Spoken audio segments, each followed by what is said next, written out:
Yan. Good news po ang pag-usapan natin ngayon. Mga development sa politika, pumapabor na kay BP Sara. Sa Speaker Martin Romualdez, medyo wala na, delikado na.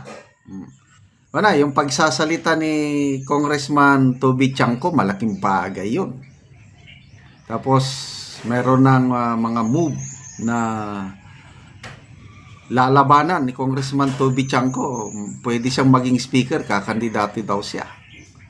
So yun, mayroon ng nagcha-challenge sa leadership sa House. Chanco versus Martin. Ito ngayon, kay Senator Amy, talagang palaban, very consistent. Parang ginagaya niya si BP Sara. Nung sabi ni BP Sara, ituloy ang trial, I want bloodbath. Ito, si Senator Amy, parang gusto rin niyang bloodbath between her and Speaker Martin Romualdez. Anong klaseng bloodbath? Ito, plano ni Senator Amy magsampa ng kaso sa Supreme Court laban dito kay Speaker Martin Romualdez at ang mga kapwa niya kongresista na nag-impeach kay BP Sara. Yan po ang balita. Ito, post ni Sas Ruganto Sasot. Sabi niya, ito na si Amy versus Tambi. Si Kipicho, ito ang kanyang post tungkol sa mga sinabi ni Congressman Tiangco at sa kaimplikasyon nito sa impeachment. Ano yung pagbubulgar ni Congressman Tiangco?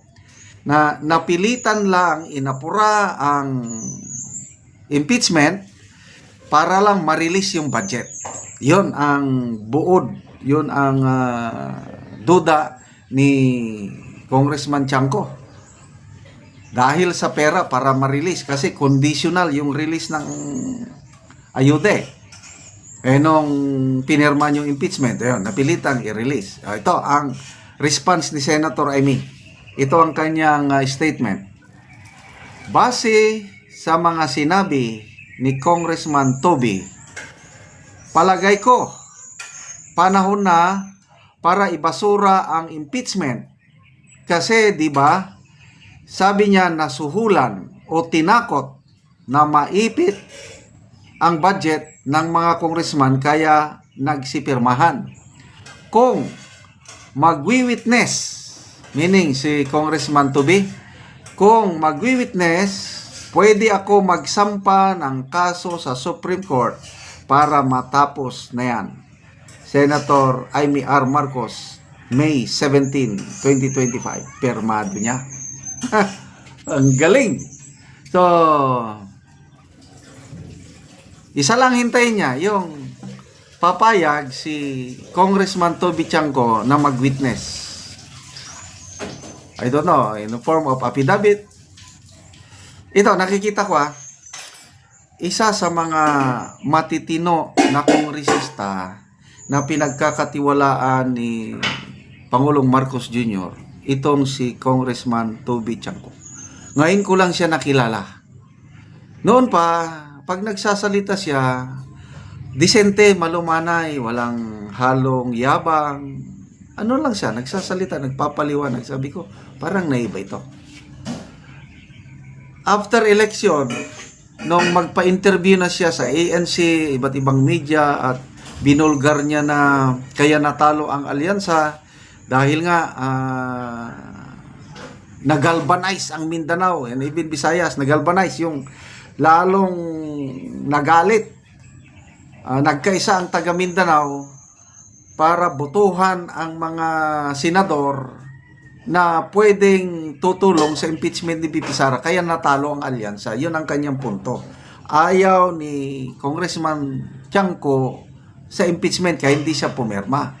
Kaya sinisisi niya yung inapura o pinilit na impeachment trial ni BP Sara kaya natalo ang maraming alyansa candidate. So, nakikita ko, parang gusto talaga ni Congressman Tiangco na magsilbi sa bayan, magsilbi sa Pangulo, sa magandang pamamaraan. So ito, baka ito na si Senator Amy Gusto rin niya mag-succeed ang kanyang kapatid. Kasi kapatid niya yan eh. Ayaw niyang, yung failure ng kanyang kapatid, failure din niya dahil pamilya sila eh. Kaya lang ang nakapalibot sa kanyang kapatid, sinabi niya na yan na hindi Marcos ang gobyerno ngayon. Romualdez and Araneta. That's a very bold statement coming from sister of the president. Ang nagpapatakbo sa gobyerno, Romualdez and Araneta, yun ang ibig niya sabihin, hindi ng aking kapatid. O ngayon, nagsasalita ngayon ito yung Congressman Tiangco, parang palaban na rin. Kung magtulungan ngayon, Amy and Toby Tiangco, magtulungan sila. Kasi parang gusto rin ni Congressman Tiangco na maging speaker. O sana nga, magtulungan sila, papayag siyang mag-witness sa Supreme Court, mag-file ng kaso si Senator Amy na mabigat yan. Yung naipay lang impeachment dahil lang na napilitan ang mga kongresista. Wow! Dahil lang naipit sa budget. Mabigat yon. So, yun, ang gusto ni Senator Amy, hindi na matuloy ang impeachment trial. Kaya lang, iba naman si VP Sara. Kaya pala, ngayon ko lang naintindihan na, sabi niya, mga abogado ko, gumagawa ng paraan para hindi matuloy ang trial.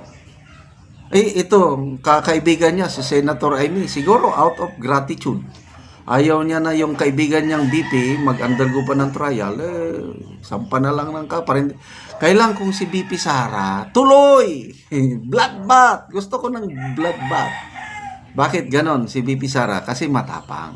Ayaw niyang manalo na basta-basta na lang. Walang pinaghirapan ba? No pain, no glory.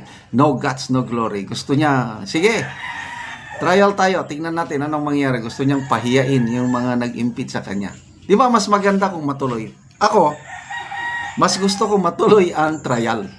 Kasi napaka-exciting ito.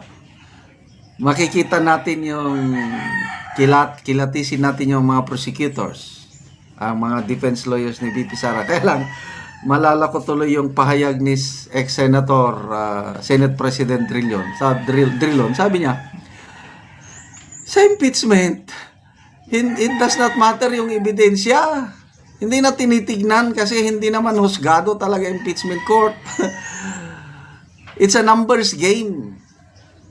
Bibilangin mo lang sino yung kakampi ni VP Sara, sino yung kakampi ng administrasyon, si Martin Romualdez. Ganun lang ang impeachment.